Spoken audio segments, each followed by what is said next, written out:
Well, it is an honor to welcome all of you to the ceremonial office of the Vice President of the United States. I want to, in particular, thank the two colleagues of mine in the United States Senate who have been extraordinary leaders on so many issues, and in particular were very instrumental on the occasion that brings us here today, which is DACA and this anniversary of DACA. They have been tireless in their fight in the United States Senate and in the United States Congress. So I want to thank Senator Durbin, Senator Menendez in particular, for your leadership and your friendship on this issue and so many others. So 1 week after I was sworn into the United States Senate as a member of the Homeland Security Committee, and that was in 2017, in January of 2017, I was in a hearing, and in the hearing, there was a hearing for the nomination of the Secretary of the Department of Homeland Security. I remember that hearing quite well. And I asked him a number of questions, but I was very specific in the subject that I was talking with him about, which was DACA. And as you know, the Committee on Homeland Security has a range of areas that it is responsible for overseeing, but I was particularly interested in how this nominee thought of the role of our government on the issue of DACA. And so I asked him questions, and I asked him about how he felt about, of course, DACA, which is the Deferred Action for Childhood Arrivals, and was, of course, started by the Obama administration in June of 2012. And we knew it was under threat by the administration at the time. And I was concerned about how the secretary, the nominee, would approach it. So I asked him, General John Kelly, I asked, are you willing to maintain DACA? Are you willing to maintain the policy? And he refused to answer the question directly. And I will tell you, we are here on this day, on the anniversary of DACA, and I'm here on behalf of the Biden-Harris administration to tell you this administration fully intends to do everything in our power to protect our dreamers. There will be no question about that. There is no question about that. And it is really for one simple reason. And this I say to our dreamers, because you are home. This is the only home you've known. And this issue is as fundamental as that. And so on this day, I want to thank all of you for also doing the work that you've been doing to work with members of Congress. We have two of the greatest leaders from Congress here. But it's been the work of working as a coalition with members of Congress to clear a pathway to citizenship. And it has been a pathway to citizenship for our dreamers, for our farm workers, for individuals with temporary protected status. Even with DACA in place, we know that dreamers live in a constant state of fear about their status and about their future.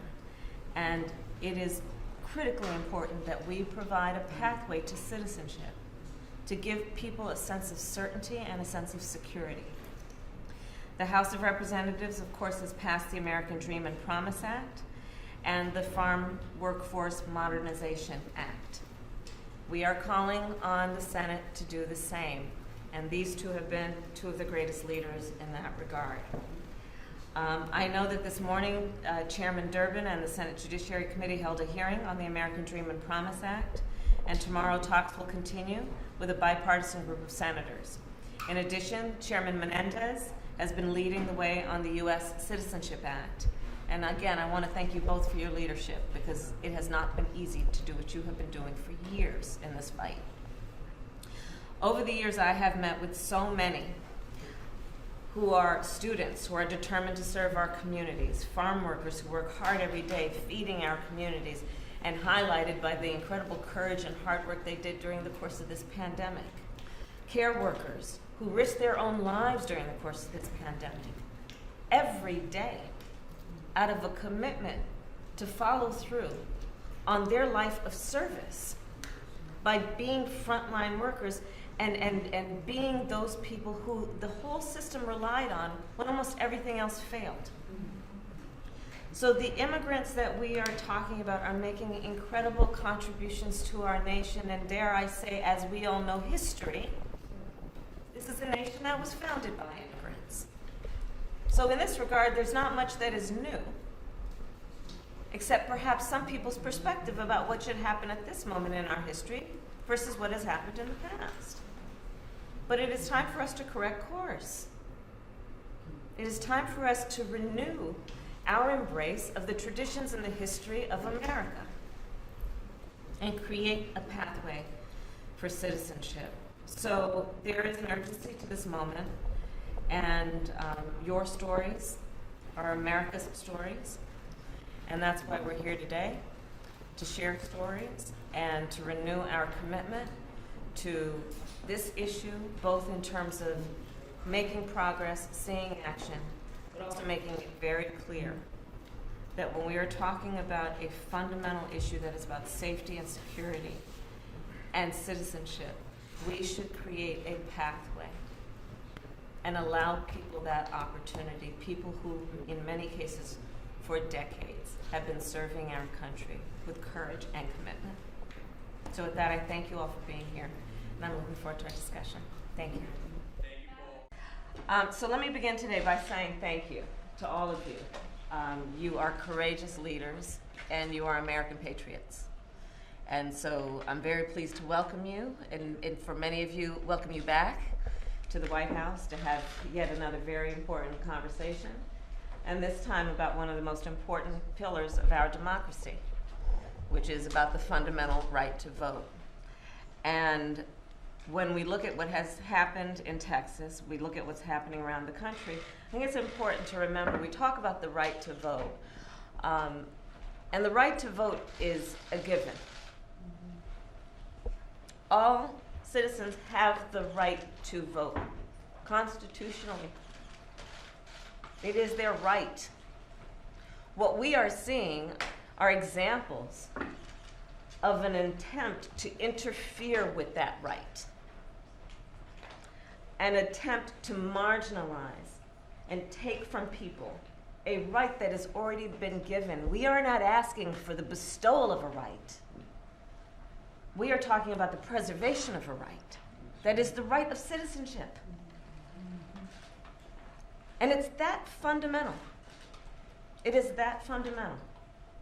And so when I look at that, and the fact that Americans are at risk of losing their access to their right, they still have the right, but losing access to that right, we know we have a great challenge in front of us, and therefore a fight, which is to fight for every American's right, meaningful right to vote.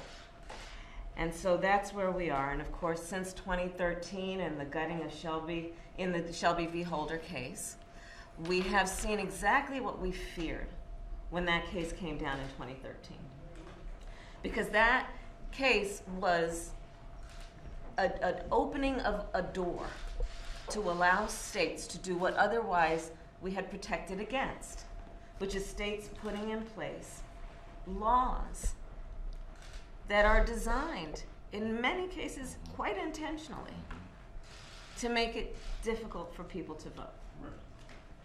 And so this is what we've seen over and over again, and what's happening right now in Texas is, of course, a very clear and current example of that.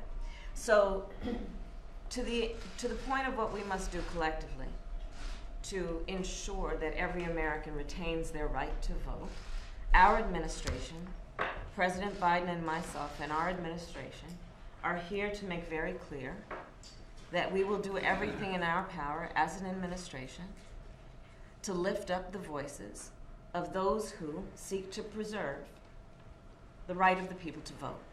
We're not telling people how to vote. And frankly, this is not a Democratic or a Republican issue. This is an American issue. This is an American issue. When we look at these attempts to infringe on people's access to voting. We know that it is going to impact people, Americans with disabilities, seniors, students, people of every walk of life. When we look at these laws that are designed to interfere with poll workers, well, let's think about that for a moment. I have voted and visited with these wonderful American volunteers who are the poll workers. When I've gone to vote at the local elementary school, when I've gone to vote at the local church, this is who we're talking about. And interfering with them.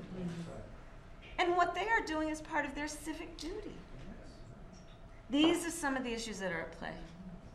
And so I welcome you. I welcome you on behalf of the president and myself. As you know, he's in Europe right now.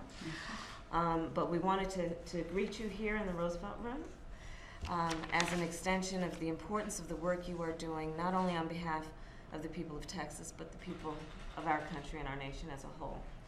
And while we will meet, we will also talk about the administration's absolute commitment to seeing Congress, the United States Congress, pass the John Lewis Voting Rights Act, and to pass the For the People Act, to again put back in place the protections that existed before, and to ensure as we go forward that as there are new attacks on the access to the polls and voting, that we head them off in a way that ensures again that the people retain their right to vote however they choose, but unimpeded.